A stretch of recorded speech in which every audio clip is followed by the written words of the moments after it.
What's up, Eagles Nation? What's going on in the NFL world? How you doing, division rivals? This is Steven Hyder with Gate City Sports Channel, the sports channel where the cerebral NFL fan comes for about 10 minutes of daily content.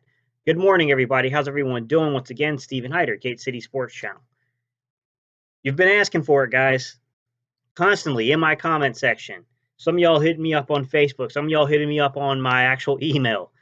Steve, when are you going to do a video about linebackers? All right, guys, it's here. I've been promising it. I told you it was coming down the road. But I'm going to be real with you. The reason why I took my time on linebackers is there's not as many advanced analytic metrics to measure their performance by. And on top of that issue, ladies and gentlemen, the game is changing. In the era I grew up in, linebackers were men. They were a man's man. They brought the pain. This game is shifting. It's changing. I'm not even too sure what I even consider a linebacker anymore. A linebacker is now kind of a hybrid safety type position. We used to call that a rover defense, where you would bring a safety kind of down and they would play in the linebacker box often. Now that's kind of the norm, the standard of what goes on. So it's been changing. It's hard to evaluate stuff.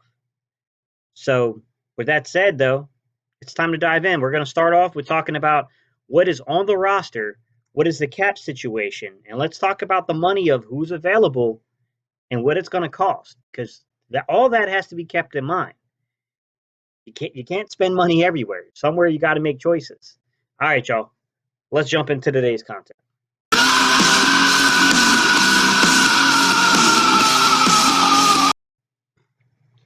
As we sit here at the end of this 2019 season, there were 5 linebackers who played significant. Well, I wouldn't even call it significant, guys. There were 5 linebackers who were finished the season on this Philadelphia Eagles roster who played roughly over 20 snaps for the season.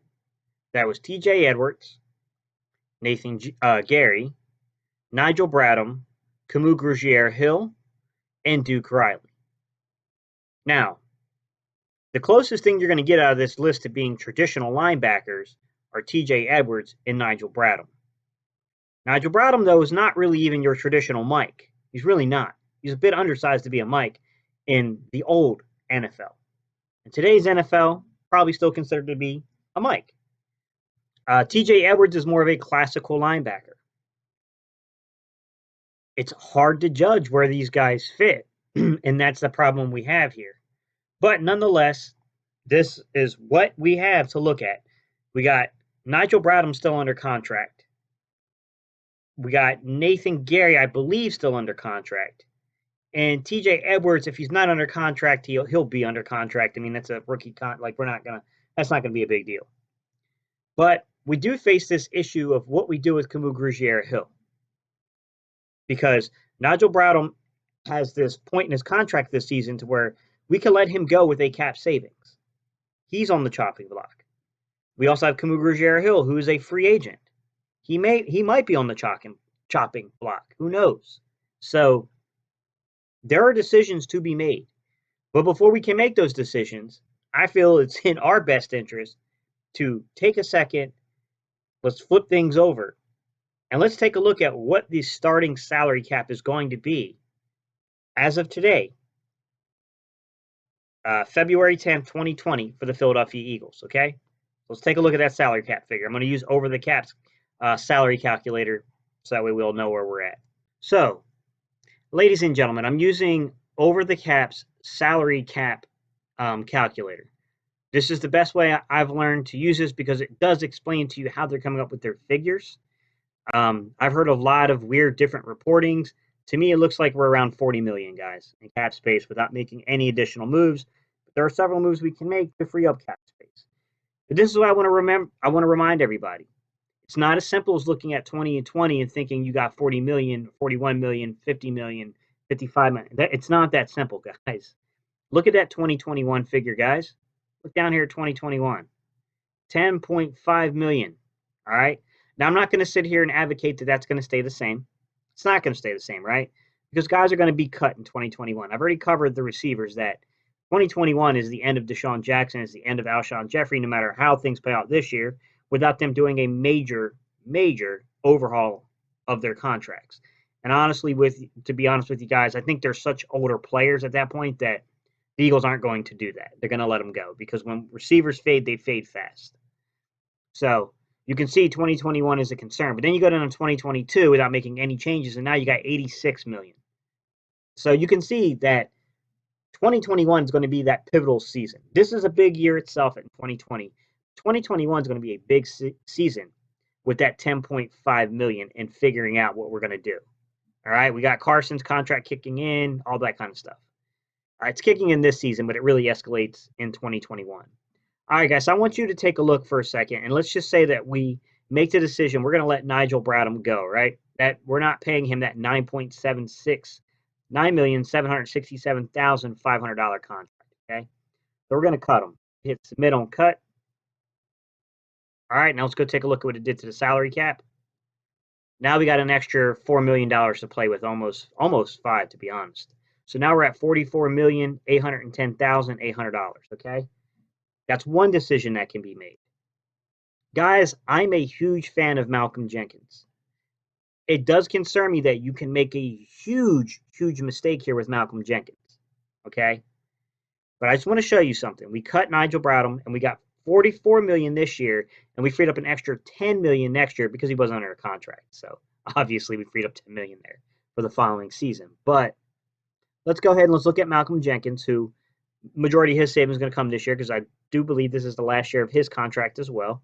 So we're going to hit cut, okay? We're going to cut this contract on Malcolm Jenkins, another defensive player, and let's take a look at what it does to the salary cap.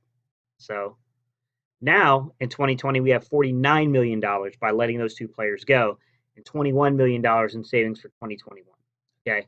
$99 million available cap space in 2022 after those moves. This is why I think you're hearing some people say, keep an eye on the situation with Malcolm Jenkins, keep an eye on the situation with Nigel Bradham, because it gives us a lot of cap space to play with in 2020, okay? That's an extra almost $10 million of cap space created by letting those two players walk, all right? Those are moves we do need to be on the lookout for. That's why you're probably hearing people report there could be $50 million of cap space available. So just be aware, everything we talk about today is contingent upon that cap space. That's a big deciding factor. You want to sign Garrett Bradbury?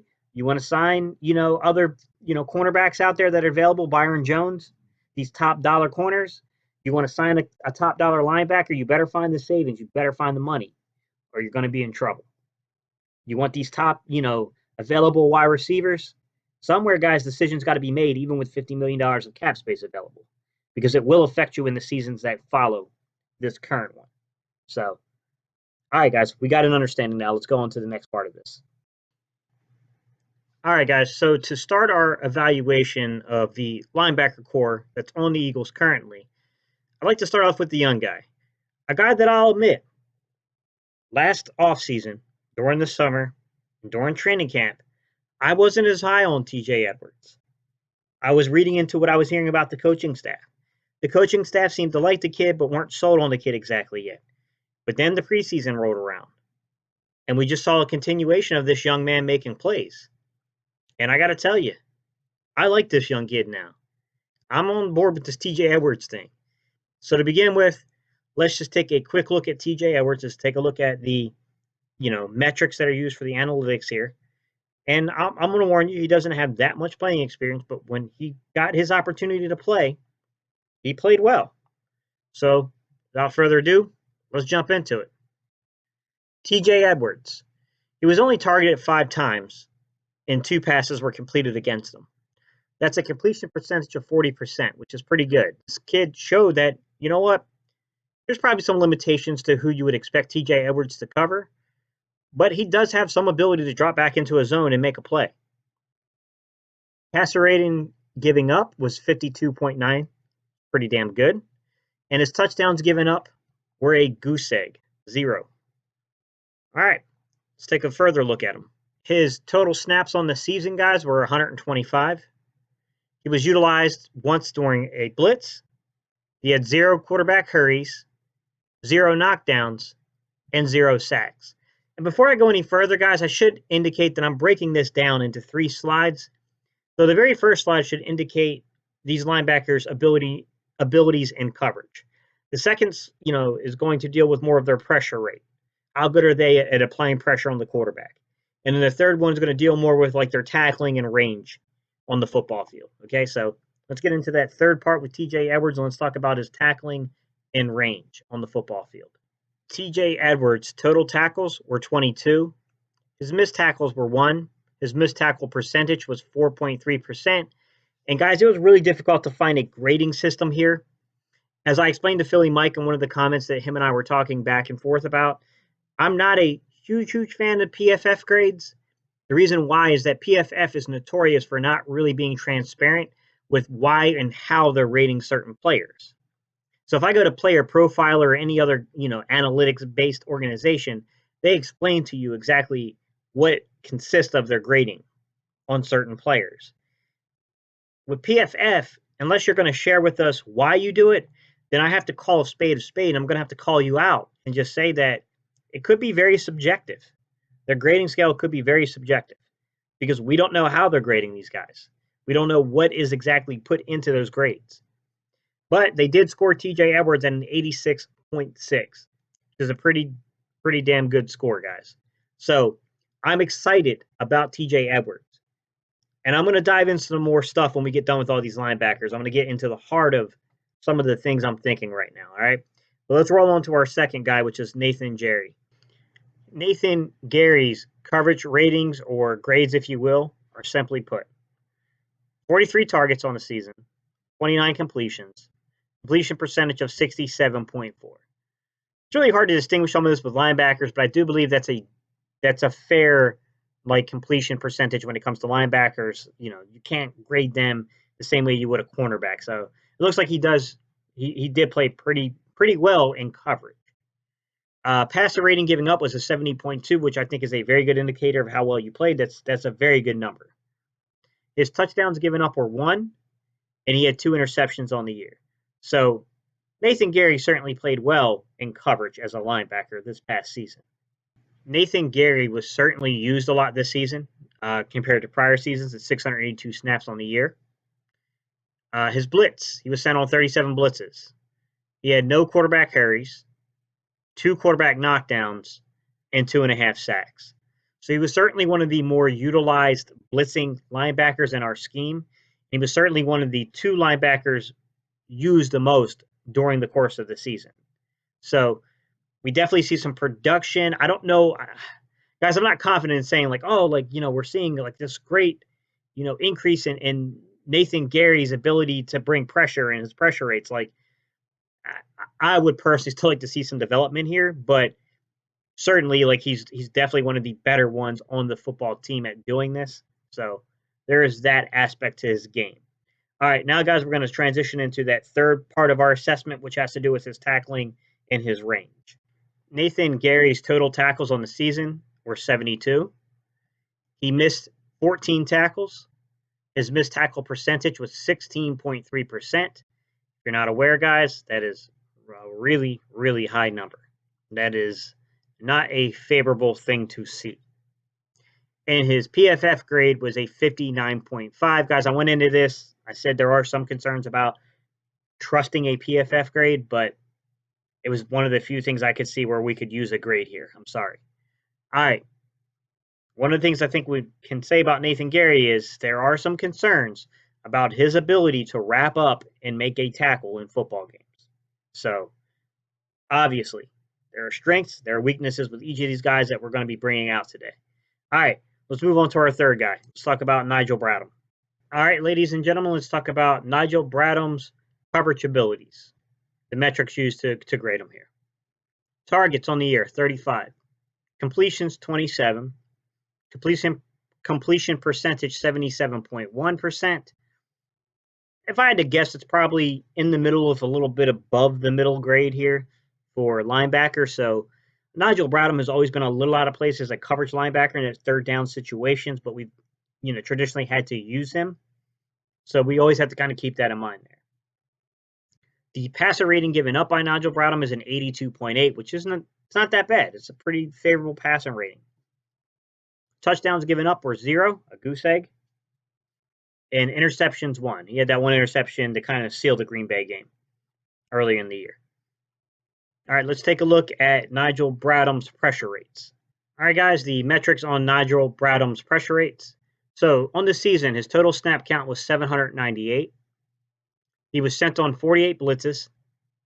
He registered 2 quarterback hurries, 1 quarterback knockdown, but had a goose egg, a 0 in sacks.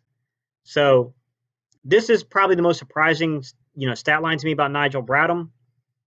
He just was not very successful at all rushing the passer. I mean, he had 48 blitz opportunities. Didn't get a lot of production out of him in those 48 opportunities. So to me, that's one of the more concerning signs I see here with Nigel Bradham so far. But let's move into that third metrics we're measuring today. Let's go into his tackling and his range on the football field, guys. All right, Nigel Bradham, the tackler. All right, guys. His total tackles, 61. Missed tackles on the season, 8. Missed tackle percentage on the season, 11.6%. And his PFF grade, 64.7. So, there was a time, guys, back in 2017 where I thought Nigel Bradham was one of the best signings we had made. I mean, the guy just really came in and fit the system so well. He was such a good leader on the football field. And he was really the lone bright spot we had for a very, very short moment of time at a very complex, position in this Eagles system at linebacker, which we just don't believe in talent acquisition there, unfortunately. We don't spend a lot of resources in the draft on it. We haven't since Doug's been coach here. And to be honest, some of the guys that we've had who have been talented have been let go because I don't know if it was a system fit, personality fit. Some of it had to do with injury and availability and contract. But we have let guys go like Michael Kendricks. We have let guys go like Jordan Hicks, who was a good football player. Variety of reasons have to do with availability, health, contract, things like that. But I thought Nigel Bradham was going to be that guy that really made us kind of forget about that. But then 2018 hit, and he just wasn't what we expected. And now 29 has hit, and it's come and gone 2019 season, and he just, for me personally, guys, I'm not saying he was a bad football player because the metrics don't necessarily support that statement. But I felt like in pivotal moments when we needed a leader to make a play, i.e. that sticks defense where we ended up giving up a first down where Nigel Bradham just completely missed a tackle. You got to be better than that. If you're going to be that kind of guy, you got to be better than that. And I just felt like I've been let down by Nigel Bradham these past 2 seasons. I got a feeling I'm not the only person who feels that way about Nigel Bradham. But I guess we'll have to see what you guys think about that. All right, guys, we got one more guy to go over. Guys, I know Duke Crowley contributed on this football team, especially in special teams. I know he did have defensive snaps. We only had 35 defensive snaps on the season, so I'm not going to cover Duke Riley because I don't think that would be a fair assessment. But I am going to cover Kamu Grugier-Hill because he's the next guy. We got Nigel Bradham with decision looming. We have a decision looming on Kamu Grugier-Hill and whether or not we need to sign him or not. So without further ado, let's look at the metrics on Kamu Grugier-Hill. All right, guys, Kamu Grugier-Hill's coverage grade and metrics. To begin with, he was targeted 14 times. Gave up 12 completions. Completion percentage of 85.7%. So, hi, guys. Wasn't targeted that much, but boy, they had a lot of success when they did target Kamu Grugier-Hill. His passer rating given up was a 95.8. Make of that what you will. It's below the 100, threshold, but certainly it looks like quarterbacks had the most success against our defenders when they targeted Kamu Grugier-Hill in the passing game. Touchdowns given up were a goose egg. That's always a good thing. So, I got mixed feelings about Kamu Grugier-Hill's pass defense here. Because in training camp and in preseason before he suffered the injury, Carson Wentz and other people were giving high praise to this kid, saying this kid was exciting to battle against every day. I don't know how much that injury limited his abilities.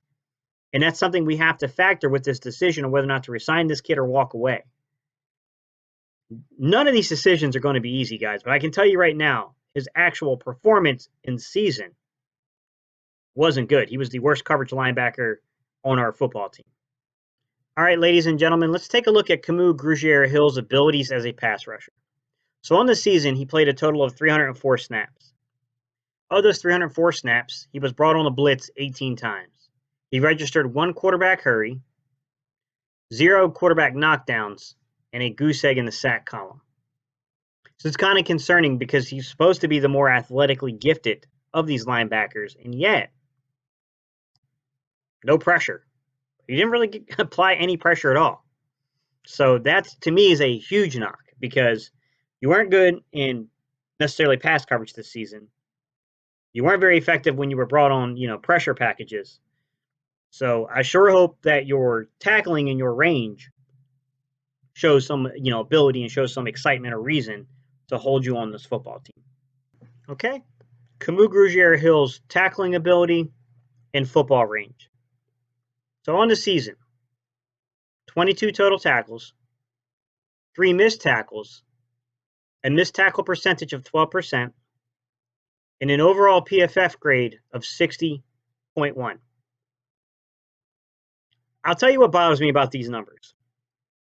He played in 3 times as many snaps, almost 3 times as many snaps as TJ Edwards.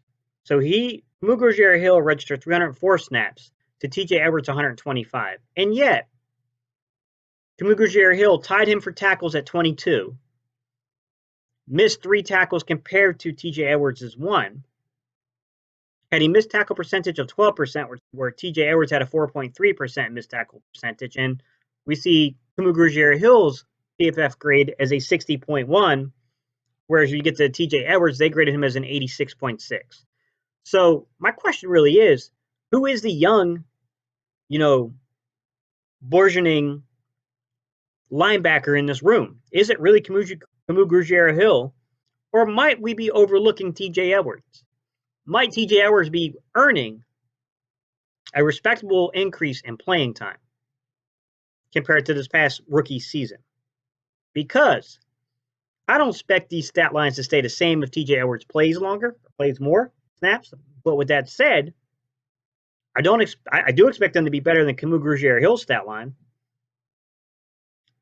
I think that they'll be better than Nathan Gerry's. Maybe on par with the Nigel Bradham.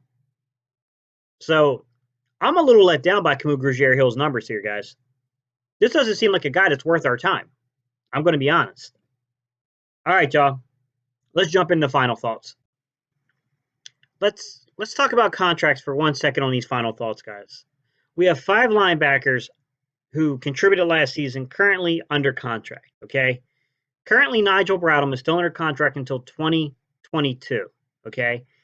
However, we all know that he's due that almost $10 million for the cap, and we would actually save $4.4 million if we cut him. So that is the situation. Nathan Gerry is under contract through 2020. He's earning about $735K. So he's on that last year of that rookie deal. Let's continue. If you go down to TJ Edwards is under contract until 2021. He's set to make about $589K this upcoming season. Let's continue along to Duke Riley. Duke Riley is under contract until 2020. That's when his rookie contract expires, which was something we did for. And that is roughly around $900K a season. And lastly, we have Alex Singleton, who is under contract through 2020, and who is set to make $585,000 this season. So that is the current state of the contracts on the Philadelphia Eagles. We got one guy with a huge balloon figure in Nigel Bradham, surrounded by a group of rookie contracts. That's the reality of the contract situation at linebacker. Now, let's get into more generalized thoughts about what I think about these players. Final thoughts on Kamu Grugier-Hill, guys. The metrics used to give us an idea of his analytics and just how well he played on the season, they weren't good. He wasn't good in coverage. He wasn't used as a blitzer. And he wasn't all that productive against the run. He did nothing even average, I would say. So he's been injured. Injuries could have a effect on that, but he's a free agent, and there's a lot of uncertainty. My opinion, I think it's best that be a last case, break in case of emergency type signing. I think you can do better. I mean, I would move on. I would play Duke Riley before I probably brought back Kamu Grugier-Hill personally. But we'll have to see what this coaching staff does. But that's my thought, my final thoughts on Kamu Grugier-Hill. So let's go ahead and let's take a look at Nigel Bradham, the next guy who's in question. My final thoughts on Nigel Bradham are this. This is a guy I greatly respected. This is a guy that I think at one time was a very good football player for the Philadelphia Eagles. He had a pretty decent career even in Green Bay. With that said, he's crossing over 30 years old now. And it feels like to me as if he's losing athleticism. These injuries and the age are catching up. He was just average versus the run in the past this year. He wasn't very effective as a blitzing linebacker.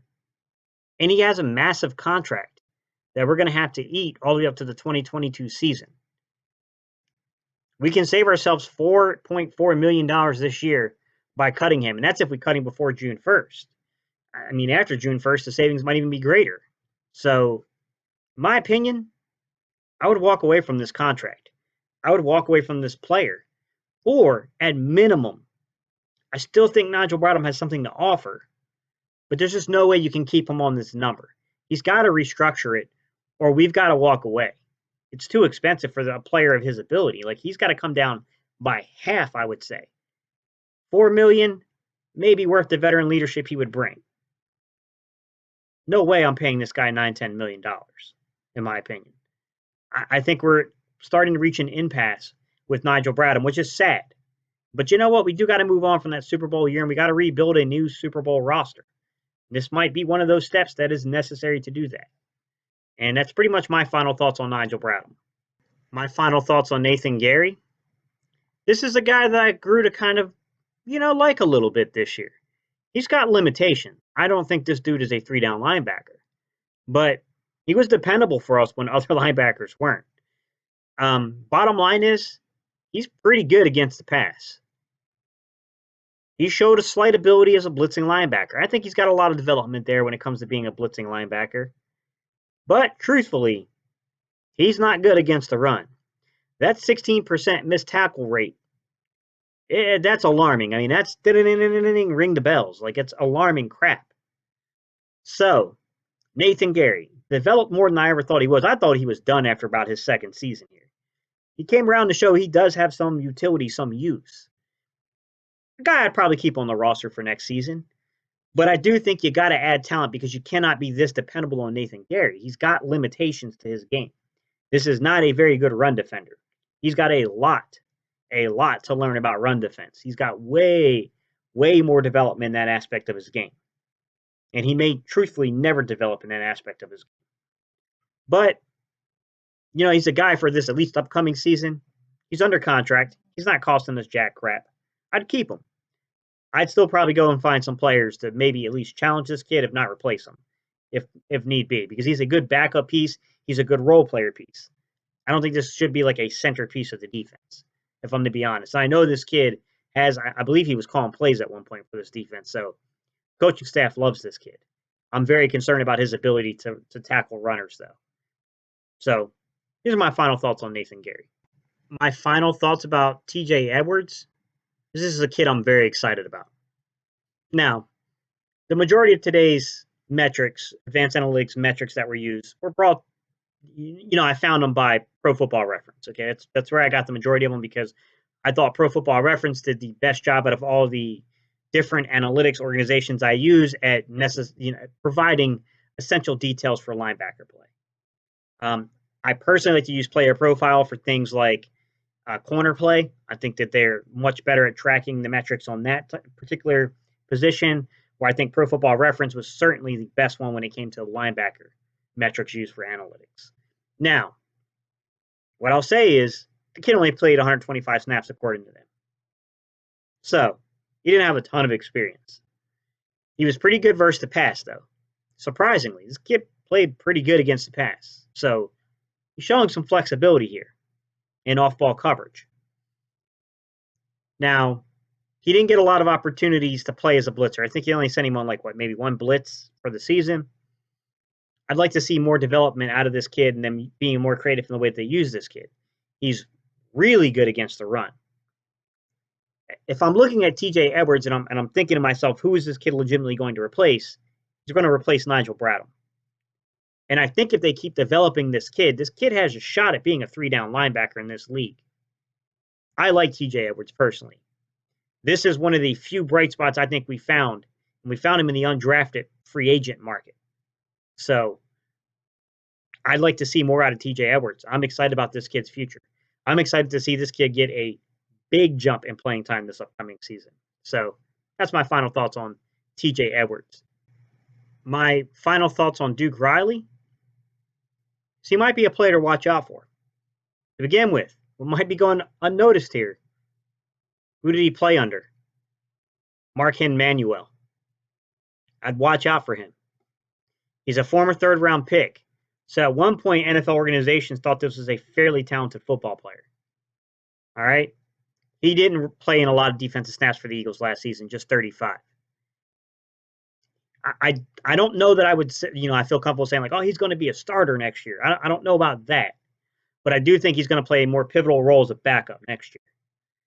I think he's a very good special teams player.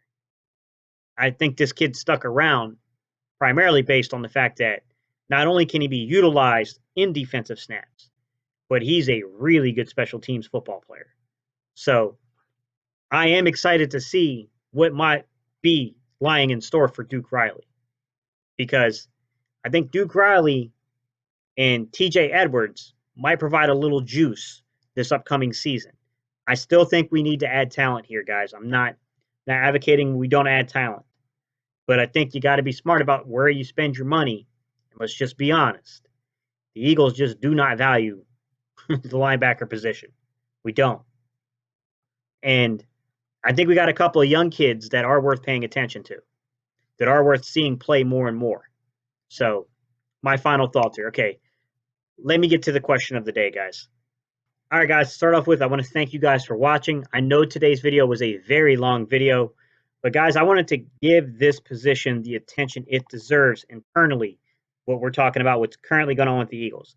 Now, you can guess over the next couple of days, I'm going to be covering draft prospects, free agent prospects, and how to address this position, just like I did with corners. So, with that said, guys, if you're not subscribed, come on, guys. It's 30-some minutes into a video. Hit that subscribe button. Come on, y'all. Help me out here. All right, here's your questions of the day.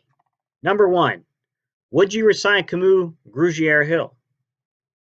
Number 2, what would you do about Nigel Bradham's contract? And number 3, how do you feel about the young linebackers TJ Edwards and Duke Riley? Yes, that's my dog in the background, by the way, guys. All right, y'all. You know what time it is. It's time to jump off here. Thank you guys for watching. To my old G's, if y'all could do me a huge favor, hit that thumbs up button. Sorry about the tongue twister there for a second. And oh yeah, how do we end these videos? We go EAGLES. All right, y'all. Let's go Eagles.